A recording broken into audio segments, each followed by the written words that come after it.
सबसे पहला न्यूमेरिकल 3.1, उसमें थ्योरी है कि laser beam is directed from earth to moon, the beam spreads over a diameter of 2.5 metres. ये जो spreads over a diameter of 2.5 metres है, ये आपने एस की जगह पर लिखना है 2.5 मीटर्स, ठीक है। What is the divergence angle of the beam, what is the divergence angle, angle इसमें फाइंड करना है, ये इसमें मिसिंग डेटा है। The distance from moon to the earth is 3.8 into 10 raised to power 8 metres. कहानी ये है बच्चों कि जमीन से चांद तक एक लेजर लाइट प्रोजेक्ट की जाती है, तो वो इतने फासले तक जाते जाते इस तरह से फैल जाती है। उसका ये फैलाव 2.5 मीटर्स है, और यहां पर जो फ्रेंड्स फिजिक्स चैनल को सब्सक्राइब करेगा उसे 6 का 1 कप फ्री मिलेगा। एंगल ऑफ डाइवर्जेंस बन रहा है वो हमें फाइंड करना है। फॉर्मूला लगेगा S is equal to R theta, then theta is equal to S over R. S की वैल्यू आपके पास कितनी है 2.5 और R कितना है 3.8 इंटू 10 रेज टू पावर 8। तो इसके थीटा का आंसर आप लोगों ने कैलकुलेटर से कैलकुलेट कर लेना है 6.6 10 रेज टू पावर -9, और यूनिट क्या होता है थीटा का, रेडियन। तो ये हो गया आपका न्यूमेरिकल नंबर 3.1। इस फॉर्मूला से सॉल्व हो रहा है S is equal to R theta. Numerical 3.2, a car is moving with the speed of 108 kilometre per hour, 108 kilometre per hour है। मैंने एक आसान सा तरीका बताया हुआ है कि 108 यानी जो भी नंबर गिवन है उसको 3.6 पे डिवाइड करके आपने बेधड़क हो के 7 मीटर पर सेकंड लिख देना। अब 108 को 3.6 पे जरा कैलकुलेटर पे करें डिवाइड, और मुझे बताएं कि इसमें 30 मीटर पर सेकंड आंसर आता है। 30 मीटर पर सेकंड की वेलोसिटी हो गई। व्हील का डायमीटर इसमें गिवन है 60 सेंटीमीटर, डायमीटर से रेडियस कितना आ जाएगा, डायमीटर का हाफ होता है ना, तो 30 आ जाएगा। फाइंड इसमें करनी है angular velocity radian per second में भी और रेवोल्यूशंस पर सेकंड में भी। फॉर्मूला लगेगा आपके पास v is equal to are omega, और omega is equal to v over r. Velocity कितनी 30 मीटर पर सेकंड। अगली बात ध्यान से सुनना, रेडियस 30 सेंटीमीटर है, तो यहां -2 भी आएगा। 30 से 30 तो कैंसिल हो जाएगा, पर ओमेगा आएगा 100 रेडियंस पर सेकंड। पहला आंसर आया अभी रेडियन पर सेकंड में, दूसरा आंसर भी निकालना है अभी रेवोल्यूशंस पर सेकंड में। तो बच्चों इसी नंबर को आपने 2 पाई से मल्टीप्लाई, 100 को 2 पाई से मल्टीप्लाई और 2 पाई पे डिवाइड भी कर देना है। इस 2 पाई रेडियंस को आपने 1 रेवोल्यूशन पढ़ना है, तो रेवोल्यूशन पर सेकंड यूनिट बन जाएगा। लेकिन 100 को 2 पाई पे डिवाइड करें, देखिए क्या आंसर आता है, ये 15.9 आएगा, तकरीबन 16 रेवोल्यूशंस पर सेकंड। तो एक ये आंसर है, एक ये आंसर है, और ये इसमें फॉर्मूला यूज होना है omega is equal to v over r। समझ आ गई न्यूमेरिकल की। ओमेगा को 2 पाई से मल्टीप्लाई, 2 पाई से डिवाइड किया, जहां मल्टीप्लाई किया उस पूरे 2 पाई रेडियन को आपने पढ़ना है रेवोल्यूशन, और 100 को 2 पाई पे क्या कर देना है डिवाइड। ये कैलकुलेशन आगे भी 1-2 दफा करनी पड़ेगी, इसलिए याद रखना कि रेडियन को रेवोल्यूशन में जब भी बदलना हो 2 पाई से मल्टीप्लाई भी कर दें और 2 पाई से डिवाइड भी कर दें। नेक्स्ट 3.3, इधर देखना सब। एक motor initially 1800 revolutions per minute पे चल रही, इसको आपने रेवोल्यूशन पर मिनट से रेवोल्यूशन पर सेकंड में चेंज कर लेना है। 1800 रेवोल्यूशन लिखा रहने देना है, और इसको 60 सेकंड पे डिवाइड कर दें, तो ये 30 रेवोल्यूशंस पर सेकंड बन जाएगा। फिर कहते हैं फाइनली इट स्टॉप्स, वो रुक जाती है जीरो कितनी देर में, 20 सेकंड में। यूनिफॉर्म रिटार्डेशन ये फाइंड करनी है, और रुकते रुकते वो कितना घूमी है, कितना एंगल उसने कवर किया है, थीटा आपने फाइंड करना है। अल्फा फाइंड करने का फॉर्मूला है बच्चों omega F minus omega I divided by time. इसका आंसर बताएं कितना आ रहा है, माइनस या प्लस, -1.5 रेवोल्यूशन पर सेकंड स्क्वायर। थीटा फाइंड करने के लिए बच्चों आप सेकंड और थर्ड दोनों इक्वेशंस का इस्तेमाल कर सकते हैं। लेट्स से हम सेकंड का इस्तेमाल कर लेते हैं, omega I T -1/2 alpha T square. तो थीटा की कैलकुलेशन करके भी बताएं क्या आंसर निकलता है। Omega I multiply by time -1/2 alpha T square. कितना आंसर? 300 रेवोल्यूशन। तो ये हमारा इस न्यूमेरिकल का फाइनल आंसर है। Theta is equal to 300 revolution. All clear? दो फॉर्मूले लगने हैं, अल्फा भी और थीटा भी। न्यूमेरिकल 3.4। न्यूमेरिकल 3.4 बच्चों ये है कि आप किसी पत्थर को किसी धागे से बांध के अगर एक वर्टिकल सर्कल में, वर्टिकल सर्कल होता है नीचे से ऊपर की तरफ जाने वाला गोल दायरा, हॉरिजॉन्टल सर्कल होता है जिसको आप ऐसे एक प्लेन में एक्स एक्सिस में घुमाएं। तो एक वर्टिकल सर्कल है, a string 0.5 metre holding, string की लंबाई को स्ट्रिंग का रेडियस कंसीडर करेंगे 0.5 metre. It can withstand a tension of 35.6 newton. Find the maximum speed. Maximum speed आपने फाइंड करनी है at which the stone of 0.5 kg mass can be. Mass 0.5 kg। अब बच्चों स्पीड के साथ ना मैक्सिमम का लफ्ज इस्तेमाल हुआ है। मैक्सिमम के लफ्ज पे जो टेंशन होती है वो T is equal to mg plus mv square over r होती है। ये सेंट्रीपिटल फोर्स की एक एग्जांपल में दिया हुआ फॉर्मूला है। अब इसमें से आपने फाइंड क्या करना है? v। तो आप पहले फॉर्मूला को सेट कर लो, mv square over r is equal to T minus mg। पहले T में से mg को क्या कर दिया? माइनस, फिर v स्क्वायर को अकेला छोड़ो तो r बाय m बनेगा, T माइनस mg ये फॉर्मूला बनेगा। और जब आपने यहाँ से वेलोसिटी कैलकुलेट कर लेनी है, फाइनल आंसर का आपने अंडर रूट भी लेना है। मुझे सिर्फ फाइनल आंसर बता दें इसका कितना है? 5.5 मीटर पर सेकंड। तो फॉर्मूला सेट करना सिर्फ इसमें मसला है, बाकी और कोई मसला नहीं।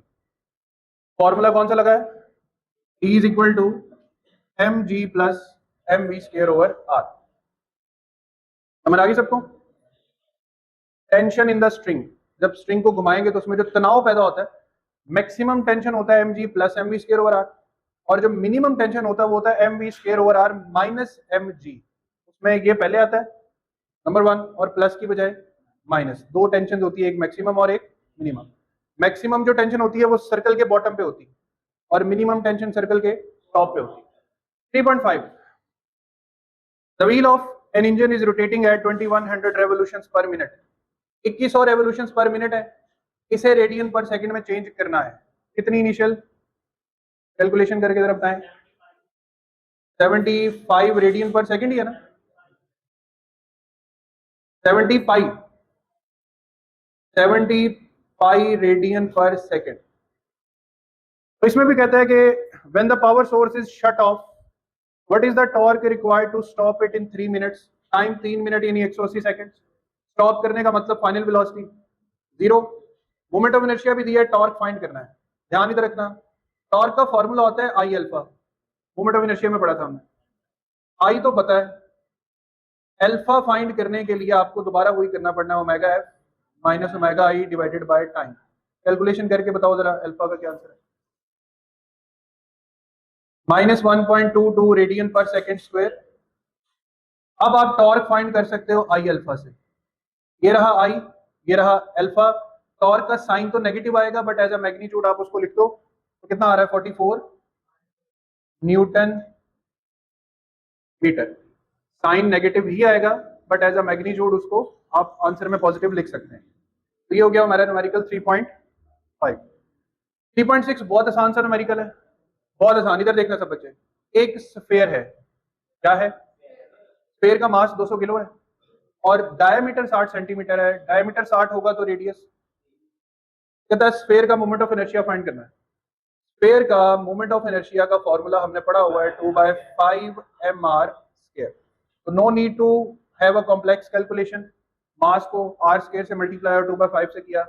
मोमेंट ऑफ इनर्शिया डायरेक्ट लिख रहा हूं मैं 7.2 kilogram metre square. All clear? 3.7 जमीन से 200 मीटर की हाइट पर एक सैटेलाइट है, जमीन के गिर्द घूम रही है, ऑर्बिटल स्पीड निकालनी है। हाइट 200, जमीन का radius 6400 kilometre, orbital velocity find करनी है जिसमें g और m ने भी इस्तेमाल होना है। फॉर्मूला है v is equal to under root G M over R. 6.67 10 to power -11 6 into 10 raise to power 24 divided by. बच्चों इसमें जो स्मॉल आर है ये इन दोनों हाइट्स का सम है। 6400 जमा 200 कितना हो जाएगा? 6600। 6600 किलोमीटर है तो आप इसको 6.6 into 10 raise to power 6 metres भी लिख सकते हैं। 6600 हो जाएगा ना, 7 किलोमीटर भी है तो किलो का 3 भी है।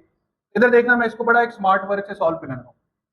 ये 6.67 है, ऐसे ही है ना, एक लम्हे के लिए इग्नोर कर दो 7 तो 6.6 से कट जाएगा।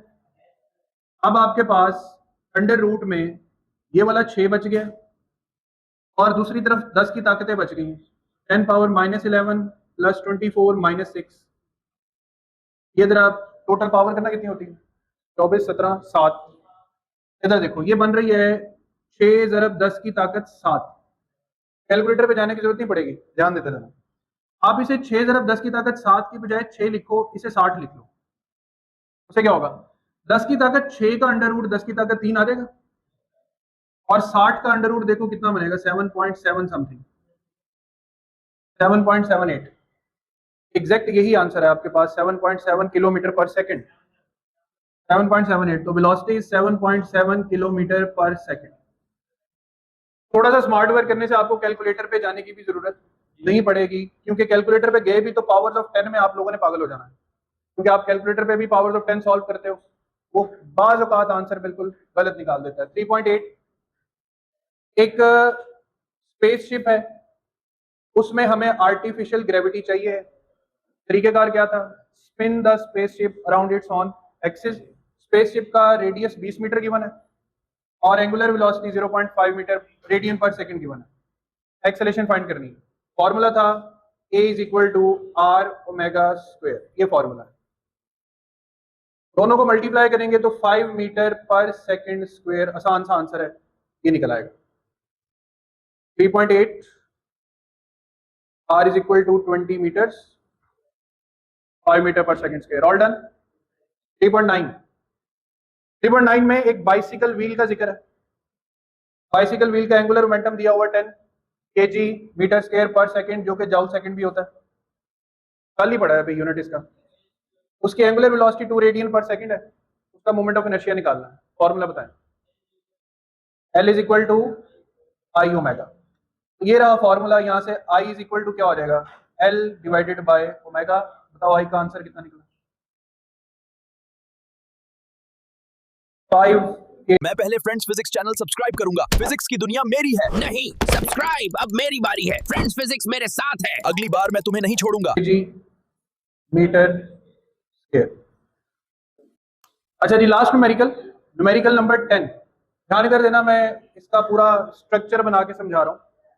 एक स्विमिंग पूल में डाइव करने वाला शख्स स्विमिंग पूल बोर्ड पे बिल्कुल सीधा फ्लैट खड़ा हुआ है। इस कंडीशन में है कि उसका उस वक्त मोमेंट ऑफ इनर्शिया 18 kg पर मीटर, 18 kg मीटर स्क्वायर है। फिर वो कहता है कि अगर यही स्टैंडिंग स्ट्रेट पोजीशन से हटके अपनी बॉडी को टक्ट कर लेता है, टक से मुराद है कि जैसे मजीद रेवोल्यूशंस के लिए बॉडी को कॉन्ट्रैक्ट कर लेते हैं, तो उसका मोमेंट ऑफ इनर्शिया कम होकर रह जाता है 3.6 पे। जब वो अपनी बॉडी को टक्ट करता है तो वो रोटेशंस परफॉर्म करता है, 2 कंप्लीट रोटेशंस 1 सेकंड में। इसको आप लिख सकते हैं 2 रेवोल्यूशंस पर सेकंड। फिर वो कहता है अगर उसने टक्ट ना किया होता, वो ऐसे ही खड़ा होता, तो उसकी एंगुलर वेलोसिटी क्या होती और फिर वो कितनी रेवोल्यूशंस परफॉर्म कर सकता था। 2 फॉर्मूलाज इसमें लगने हैं, टाइम भी दिया हुआ 1.5 सेकंड। पहला formula law of conservation of angular momentum, I1 omega 1 equals to I2 omega 2। यहां से वेरी सिंपली शॉर्टली आपने निकालना है ओमेगा 1। ओमेगा 1 जरा कैलकुलेशन में बताएं कितना है? नहीं, 0.4 रेवोल्यूशंस पर सेकंड, ये निकल आया ओमेगा 1। और ये भी बताना है कि वो कितनी रेवोल्यूशंस परफॉर्म करता है 1.5 सेकंड में, 1.5 सेकंड में। तो theta 1 is equal to omega 1 multiply by time. Omega 1 कितना अभी फाइंड किया है? 0.4। टाइम कितना? 1.5 को 0.4 से मल्टीप्लाई करें 0.6 रेवोल्यूशंस, ये आपका आंसर आएगा किसका? देख लें दोनों आंसर यही है। तो ये लेंथी जरूर है मगर मुश्किल नहीं है, बहुत आसान सा है।